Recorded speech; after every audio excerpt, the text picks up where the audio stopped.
इस वीडियो के अंदर गाइस हम लोग बात करने वाले हैं ITR 3 फाइलिंग प्रोसेस के बारे में जो असेसमेंट या 23 और 24 के लिए यहाँ पे ऑनलाइन पोर्टल के ऊपर अनेबल हो चुकी है। स्टेप बाय स्टेप पूरा हमारा लाइव वीडियो होगा। Salary, capital gain, intraday, F&O, business, other income, house property income, सारी चीज़ों के बारे में एक ही वीडियो के अंदर पूरी जानकारी मिलने वाली है। तो गाइस पूरा वीडियो यहाँ पे जरूर दिखेगा। और ITR 3 यहाँ पे थोड़ी सी कॉम्प्लिकेटेड होती है, तो अगर आपको एक टैक्स एक्सपर्ट की मदद चाहिए, उसकी हेल्प से अगर आप फाइल करना चाहते हो बहुत ही अफोर्डेबल कॉस्ट के ऊपर, तो लिंक आपको सिंपली डिस्क्रिप्शन बॉक्स में प्रोवाइड कर दूंगा। तो गाइस पहले हम लोग बात करते हैं आखिर ITR 3 यहाँ पे फाइल कौन करता है। तो देखिए, जिनकी भी सैलरी से इनकम होती है, जिनकी भी कैपिटल गेन, चाहे फिर वो स्टॉक से हो, म्यूचुअल फंड से हो, प्रॉपर्टी से हो, फिर वो चाहे इंट्राडे के अंदर डील कर रहे हो, फ्यूचर एंड ऑप्शन के अंदर डील कर रहे हो, उनकी बिजनेस की कोई इनकम है, प्रोफेशनल कोई रिसिप्ट है, हाउस प्रॉपर्टी से इनकम है, अदर इनकम है, यानी कि ऑलमोस्ट ITR 3 के अंदर आपको सारे यहाँ पे शेड्यूल मिल जाते हैं जो आपके ITR 1, 2 या फिर 4 के अंदर होते हैं।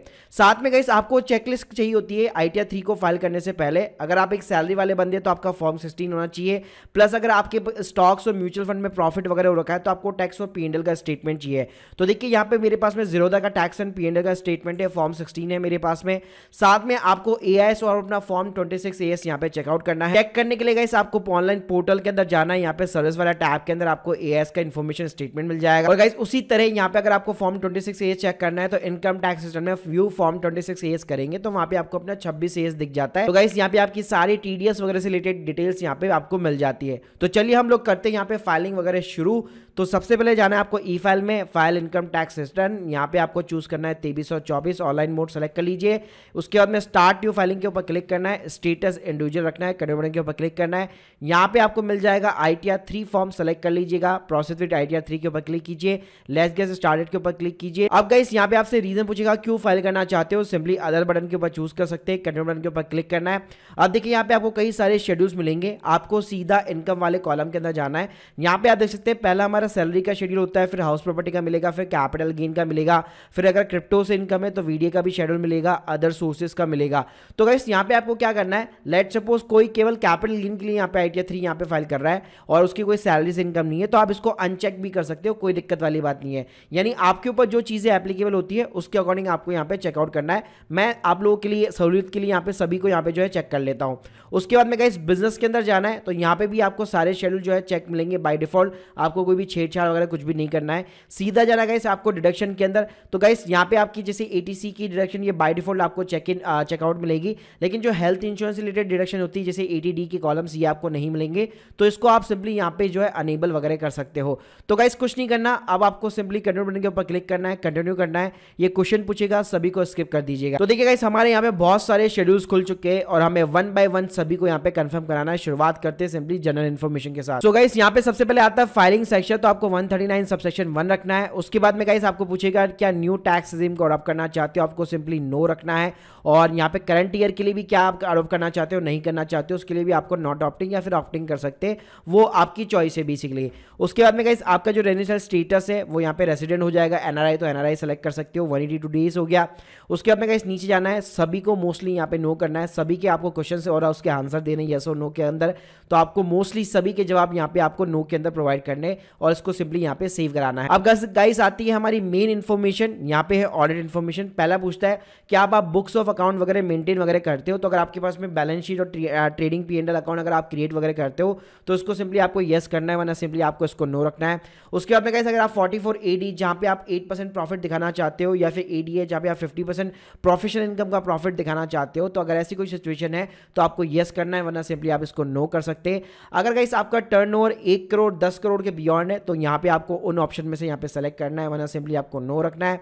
उसके बाद में गाइस अगर आपके ऊपर टैक्स ऑडिट की यहाँ पे एप्लीकेबिलिटी होती है तो आपको येस करना है, वरना इसको भी सिंपली आपको नो रखना है। उसके बाद में गाइस लास्ट में बैंक डिटेल बाय डिफॉल्ट आपको मिल जाएगा, कंफर्म बटन के ऊपर क्लिक कर दीजिएगा। अब गाइस आता है नेचर ऑफ द बिजनेस, इसके ऊपर आपको सिंपली क्लिक करना है। अगर आप ITR 3 इसलिए फाइल कर रहे हैं क्योंकि आप एक बिजनेस यहाँ पे चला रहे हैं, तो यहाँ पे आपको सारे बिजनेस के कोड वगैरह मिल जाएंगे। अगर आप मान लीजिए ट्रेडिंग वगैरह करते हैं, F&O इंट्राडे वगैरह करते हैं, तो यहाँ पे भी उससे रिलेटेड आपको कोड्स वगैरह मिल जाएंगे, जिसमें आप देख सकते हैं ये आपको फाइनेंशियल वाला बेसिकली डालना होता है। तो यहाँ पे आप अदर फाइनेंशियल इंटरमीडिएट सर्विस हो गया और ट्रेडिंग रिलेटेड एक्टिविटी जो भी आपका प्रोप्राइटरशिप नेम है तो वो आप डाल सकते हैं, वरना ट्रेडिंग रिलेटेड सिंपल कोई भी एक डिस्क्रिप्शन वगैरह ले सकते हैं। अब गाइस आता है यहाँ पे पार्ट है बैलेंस शीट का पार्ट। तो देखिए अगर आप बुक्स ऑफ अकाउंट वगैरह मेंटेन करते हैं तो यहाँ पे आपको दो चीजें मिलेगी, सोर्स ऑफ फंड और एप्लीकेशन ऑफ द फंड्स।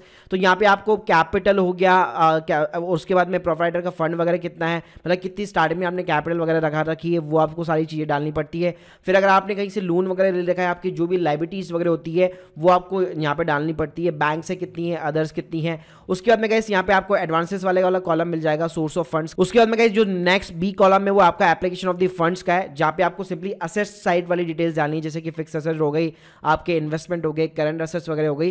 तो अगर आप ये चीजें मेंटेन करते हैं, बैलेंस शीट P&L मेंटेन करते हैं, तभी आपको ये चीजें सिंपली यहाँ पे फिलअप करनी है। अगर गाइस आप बुक्स ऑफ अकाउंट्स वगैरह मेंटेन नहीं करते और नो अकाउंट का यहाँ पे केस है, तो यहाँ पे आपको डेटर्स हो गया, क्रेडिटर्स हो गया, स्टॉक एंड ट्रेड हो गया, कैश बैलेंस हो गया, ये 4 कॉलम को आप सिंपली यहाँ पे फिलअप कर सकते हैं। अब गाइस नेक्स्ट कॉलम आता है हमारा मैन्युफैक्चरिंग अकाउंट। तो अगर आप देखिए एक मैन्युफैक्चरिंग अकाउंट मेंटेन करते हैं तभी आपको ये फिलअप करना है, वरना सिंपली इसको आपको कंफर्म कराना है।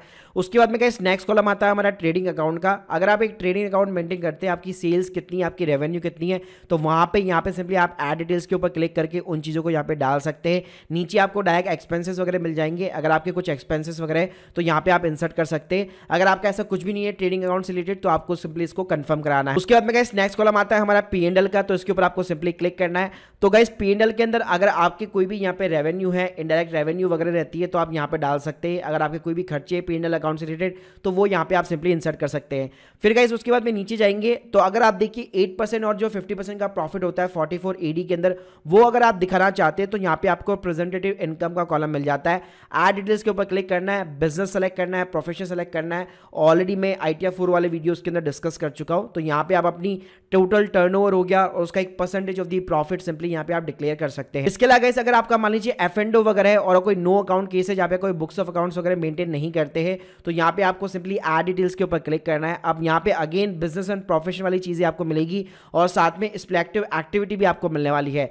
तो अगर आप इंट्राडे करते तो आपको ये जो सिलेक्टिव एक्टिविटी है उसके अंदर सिंपली यहाँ पे आपको अपना टर्नओवर डालना है। और ये चीज़ें गाइस आपको अपने जो स्टॉक ब्रोकर का जो P&L स्टेटमेंट होता है जो जीरोधा का है, तो वहाँ पे आपको देखने को मिल जाता है। तो यहाँ पे आपको F&O वाली चीज़ें देखने को मिल जाती है। इक्विटी के अंदर आपको इंट्राडे से रिलेटेड चीज़ें भी यहाँ पे देखने को मिल जाती है। तो मेरा कोई भी इंट्राडे नहीं है, लेकिन लेट्स सपोज अगर आपका कोई भी इंट्राडे होता है तो यहाँ पे आप सिंपली टर्नओवर डालते और उसके ऊपर जितना भी प्रॉफिट या लॉस हो रखा होता उस अमाउंट को सिंपली आप यहाँ पे इंसर्ट करते हैं। इसके अलावा गाइस जो F&O होता है उसको आप बिजनेस के अंदर यहाँ पे डाल सकते हैं। तो इसके लिए गाइस सिंपली आपको F&O के अंदर जाना है। आपका जितना भी गाइस टर्नओवर है वो सिंपली आप यहाँ पे जो है ग्रॉस रिसिप्ट यहाँ पे सिंपली डाल सकते हैं। और गाइस आपका जितना भी यहाँ पे प्रॉफिट है वो आप डाल सकते हैं। साथ में अगर आपके कोई भी ब्रोकर से रिलेटेड कोई भी एक्सपेंसेस वगैरह हैं या इसके अलावा भी कोई और खर्चे हैं आपके, जब आप F&O वगैरह ट्रेडिंग करते हैं तो उससे रिलेटेड जो भी खर्चे सारे आप यहाँ पे डाल सकते, आप अपना नेट प्रॉफिट वगैरह डिक्लेयर वगैरह कर सकते हैं। उसके बाद में गाइस सिंपली आपको P&L वाले जो है सेक्शन को यहाँ पे सिंपली कंफर्म कराना है। उसके बाद में गाइस हमारा सेक्शन आता है सिंपली सैलरी का।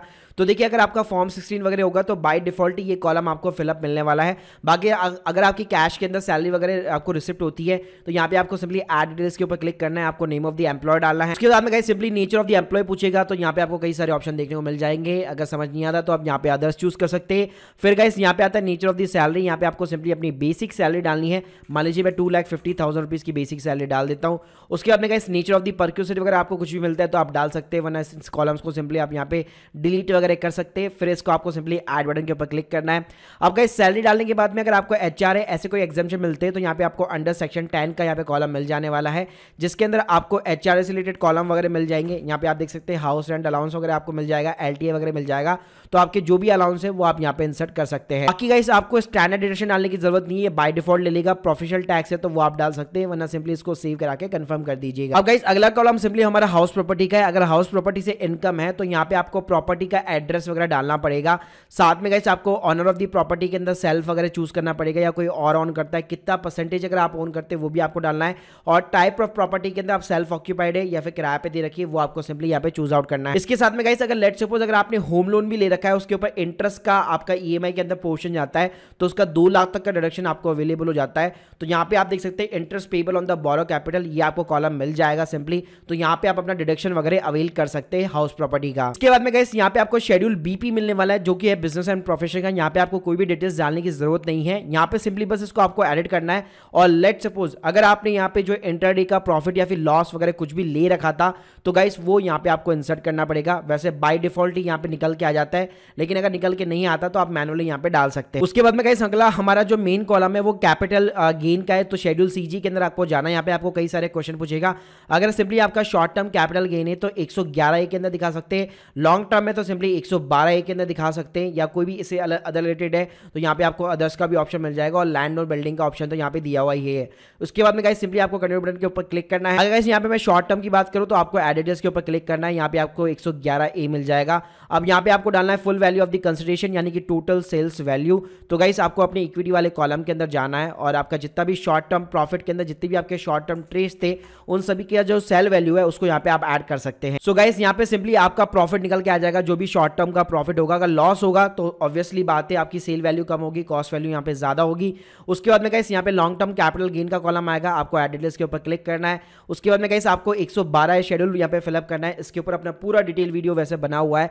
यहाँ पे सिंपली आपको एड डिटेल्स के ऊपर क्लिक करना है और उसके बाद में अगर 2018 के बाद में शेयर खरीदे हुए तो आपको सिंपली ये सेलेक्ट करना है। आपको simply cost of acquisition, expenditure और full value of the consideration डालना है। तो गाइस आप लोगों के जो भी यहाँ पे लॉन्ग टर्म ट्रेड्स हैं उन सभी का यहाँ पे टोटल लगा लीजिए, टोटल जो भी सेल वैल्यू है उसको ऐड कर लीजिए। उसके के बाद गाइस आपको एक्सपेंडिचर यहाँ पे जो भी अगर आपका कुछ एक्सपेंडिचर है तो आप यहाँ पे ब्रोकरेज वगैरह डाल सकते हैं। एडवर्टाइज के ऊपर क्लिक करना है तो यहाँ पे आप देखेंगे आपका लॉस निकल के आ चुका है। आपको कंफर्म बटन के ऊपर क्लिक करना है। अब गाइस कैपिटल गेन वाले शेड्यूल के अंदर आपको नीचे जाना है। अगर आपको कोई भी यहाँ पे प्रॉफिट वगैरह है जैसे कि हमारा यहाँ पे शॉर्ट टर्म 10253 का प्रॉफिट है तो यहाँ पे आपको जो एफ कॉलम मिल रहा है इसके ऊपर एड इसके ऊपर क्लिक करना है और जो भी आपका शॉर्ट टर्म प्रॉफिट है उसकी आपको क्वार्टरली यहाँ पे डिटेल्स डालनी पड़ेगी। तो यहाँ पे आप देख सकते हैं 15% वाले कॉलम के अंदर आपको क्वार्टरली वाइज यहाँ पे डिटेल्स डालनी पड़ेगी। तो गाइस सिंपली इसको आपको यहाँ पे कंफर्म कराना है। तो ये हो चुका है आपका कैपिटल गेन का भी यहाँ पे शेड्यूल। यहाँ पे वैसे वीडियो का भी शेड्यूल है लेकिन इसके ऊपर हम लोग अलग से वीडियो बनाएंगे क्रिप्टो से रिलेटेड। उसके बाद में गाइस आपका अदर सोर्सेज का यहाँ पे शेड्यूल निकल के आ जाता है जिसके अंदर आपका बैंक का इंटरेस्ट, डिविडेंड की इनकम वगैरह आती है।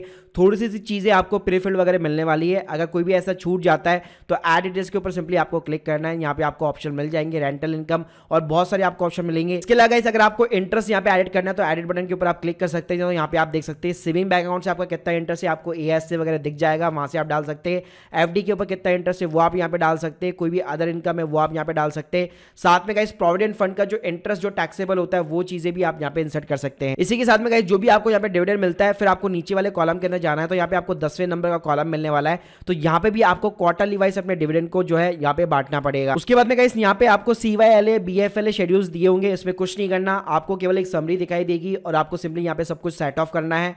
तो यहाँ पे आप देख सकते हैं यहाँ पे हम लोगों ने जो सैलरी की अमाउंट डाली थी वो निकल के आ चुकी है, बिजनेस एंड प्रोफेशन की निकल के आ चुकी है, शॉर्ट टर्म कैपिटल गेन आ चुका है, हमारा अदर इनकम आ चुका है। सिंपली आपको सिंपली कंफर्म कराना है। ऐसे गाइस BFLA शेड्यूल को भी आपको सिंपली यहाँ पे कंफर्म कराना है और अगर कोई भी लॉसेस वगैरह होगा या पुराना कोई लॉस होगा तो उसको आप यहाँ पे कैरी फॉरवर्ड कर रखा अगर आपने पहले तो यहाँ पे इसको आप ब्रॉड फॉरवर्ड वगैरह भी कर सकते हैं, लेकिन वो CFA शेड्यूल से आपको यहाँ पे लेके आना पड़ेगा। उसके बाद में गाइस यहाँ पे भी CFA आपको शेड्यूल मिल जाएगा। अगर आपका पहले से कोई लॉस था पिछले साल अगर आपने ITR वगैरह फाइल की थी तो यहाँ पे आप किसी भी ईयर के ऊपर क्लिक करके एड बटन के ऊपर क्लिक करके अपना जो लॉस है वो यहाँ पे आप ब्रॉड फॉरवर्ड लेके आ सकते हैं। उसके बाद में गाइस यहाँ पे आपको ADD का कॉलम मिलेगा, लेकिन हम लोग सबसे सिंपली चलते हैं इस चैप्टर 6A के अंदर जहाँ पे आपको ATC की डिडक्शन वगैरह मिल जाती है 1.5 लाख तक की। तो अगर आपका कोई भी हेल्थ इंश्योरेंस है, बच्चों की फीस वगैरह है, LIC वगैरह की किस्तें वगैरह जाती है, टर्म प्लान अगर आपने ले रखा है तो ATC के अंदर आपको 1.5 लाख तक की सिंपली यहाँ पे डिडक्शन मिल जाती है। इसी के बाद गाइस इसी के अंदर आपको बहुत सारे यहाँ पे जो है डिडक्शन वगैरह देखने को मिल जाएगी, जैसे NPS का देखने को मिल जाएगा, 1B देखने को मिल जाएगा, एम्प्लॉयर ने भी अगर कॉन्ट्रीब्यूट रखा है तो CCD2 यहाँ पे आपको देखने को वगैरह को मिल जाता है। बाद में गाइस अगर आपको यहाँ पे इंटरेस्ट की डिडक्शन चाहिए तो यहाँ पे आपको पार्ट CA के अंदर आना है, एड डिटेल्स के ऊपर यहाँ पे सिंपली क्लिक करना है। तो यहाँ पे आपको 80AA की डिडक्शन मिल जाएगी सेविंग अकाउंट के ऊपर जो मिलती है 10,000 रुपए तक की, तो यहाँ पे आप अवेल कर सकते हैं। इसके अलावा गाइस अगर आपका हेल्थ इंश्योरेंस है तो यहाँ पे आपको ADD का कॉलम मिल जाएगा। यहाँ पे आपको एड डिटेल्स के ऊपर क्लिक करना है और यहाँ पे खुद का और अपने पेरेंट्स का आप हेल्थ इंश्योरेंस का प्रीमियम या फिर प्रिवेंटिव हेल्थ चेकअप या फिर अगर हेल्थ इंश्योरेंस नहीं है तो मेडिकल एक्सपेंडिचर अगर सीनियर सिटीजन है तो आप वो क्लेम कर सकते हैं। उसके बाद में गाइस आपको कुछ नहीं करना, लास्ट कॉलम में जाना है कंप्यूटेशन ऑफ टोटल इनकम यानी कि TI वाले शेड्यूल के अंदर। तो यहाँ पे हम लोगों ने जितनी भी चीजें डाली है ये आपको सिंपली कंप्यूट करके बताएगा, एक समरी बता देता है कंप्यूटेशन ऑफ इनकम की आपने कहां पे क्या क्या चीजें डाली हुई है। तो आप देख सकते हैं टोटल इनकम हमारी 3,98,290 रुपए यहाँ पे सिंपली तरीके से आ चुकी है। उसके बाद में गाइस कुछ नहीं करना, आपको टैक्स पेड वाले कॉलम के ऊपर क्लिक करना है। तो यहाँ पे आपने जितना भी TDS अगर आपका कटा हुआ है, सैलरी से कटा हुआ है आपको TDS 1 में मिल जाएगा, कई और अदर चीजों से कटा हुआ है तो आपको TDS 2 के अंदर मिल जाएगा। साथ में गाइस TDS 2 के अंदर आपका जहां से भी TDS कटा हुआ है आपको एडिट बटन के ऊपर यहाँ पे क्लिक करना है और सिंपली आपका उसका हेड ऑफ द जो इनकम होगा वो यहाँ पे आपको सिंपली सेलेक्ट करना होगा कि आपने इस इनकम को कहां पे दिखा रखा है। उसके बाद में गाइस यहाँ पे आपको एडवांस टैक्स और सेल्फ असेसमेंट टैक्स का कॉलम मिल जाएगा। अगर आपने कोई पहले से एडवांस टैक्स का वगैरह पेमेंट कर रखा है तो वो डिटेल्स आप यहाँ पे डाल सकते हैं। अगर आपने कोई भी चालान जनरेट किया है सेल्फ असेसमेंट के बेसिस पे तो वो डिटेल्स भी आप यहाँ पे इंसर्ट कर सकते हैं और सिंपली इसको आपको कंफर्म कराना है। उसके बाद में guys last column computation of the tax का है। तो आपकी जितनी भी इनकम है उसके ऊपर जो भी टैक्स वगैरह बन रहा होगा उसकी पूरी डिटेल्स सर्विसेज यहाँ पे आपको दिखाई देगी। हमारी जो इनकम है 5 लाख के अंडर है, तो हमारे यहाँ पे कोई भी टैक्स वगैरह नहीं बनने वाला है। अगर बनेगा भी तो उसके ऊपर हमें यहाँ पे रिबेट वगैरह मिल जाती है। तो गाइस यहाँ पे आप डिटेल्स के अंदर देख सकते हैं हमारा जितना भी यहाँ पे टैक्स बन रहा था उसके ऊपर हमें पूरी यहाँ पे 8,440 रुपए की सिंपली यहाँ पे रिबेट मिल चुकी है। और हमारा जितना भी यहाँ पे टैक्स पेड था यानी कि जो भी टीडीएस वगैरह कटा हुआ था उसका सिंपली हमें यहाँ पे रिफंड मिल चुका है। तो गाइस यहाँ पे आपको लास्ट में सेलेक्ट करना है अगर आपकी कोई फॉरेन के अंदर प्रॉपर्टी है तो यस नो के अंदर जवाब देना है, सिंपली प्रीव्यू रिटर्न के ऊपर क्लिक करना है। तो गाइस यहाँ पे पूरा ऑफिशियल जो ITR 3 फॉर्म होता है वो आपको यहाँ पे दिखाई देगा, इसको आप सिंपली यहाँ पे डाउनलोड कर सकते हैं। उसके बाद में इसको सिंपली कंफर्म कराना है। तो गाइस यहाँ पे अगर कोई भी एरर्स अगर होंगे तो यहाँ पे ऑटोमेटिकली आपको दिखाई देंगे। प्लस यहाँ पे अच्छी बात क्या है, जिस भी एरर के ऊपर आप क्लिक करेंगे वहां पे सिंपली आपको ये लेके जाएगा। तो जैसे हम लोग एक इनकम यहाँ पे जो सेलेक्ट करना भूल गए तो देखिए अब ये सीधा वहां पे हमें शेड्यूल के ऊपर लेके जा चुका है। तो गाइस हमारे यहाँ पे सारे वैलिडेशन सिंपली तरीके से जो है सक्सेसफुल हो चुके हैं। अब यहाँ पे गाइस सिंपली आपको अपना वेरिफिकेशन जो है सक्सेसफुल करना है। तो यहाँ पे सिंपली आप अपने एक आधार OTP डालकर अपना सिंपली ITR 3 यहाँ पे आप जो है सबमिट करवा सकते हैं। तो गाइस ये था यहाँ पे स्टेप बाय स्टेप पूरा प्रोसेस की कैसे आपको ITR 3 यहाँ पे फाइल करनी है। काफी ज्यादा कॉम्प्लिकेटेड होती है, तो मैं आप लोगों को हाईली रिकमेंड करूंगा माय ऑनलाइन से की ITR फाइलिंग सर्विसेज जो काफी अफोर्डेबल रेट्स के ऊपर यहाँ पे आप लोगों के लिए अवेलेबल है। इसकी लिंक भी आपको सिंपली डिस्क्रिप्शन बॉक्स के अंदर मिल जाएगी। बाकी अगर आप लोगों की कोई भी डाउट्स है तो आप मुझे कमेंट बॉक्स के अंदर बता सकते हैं। और गाइस हमारे चैनल को यार प्लीज सब्सक्राइब करना मत भूलिएगा। Thank you guys, thank you very much.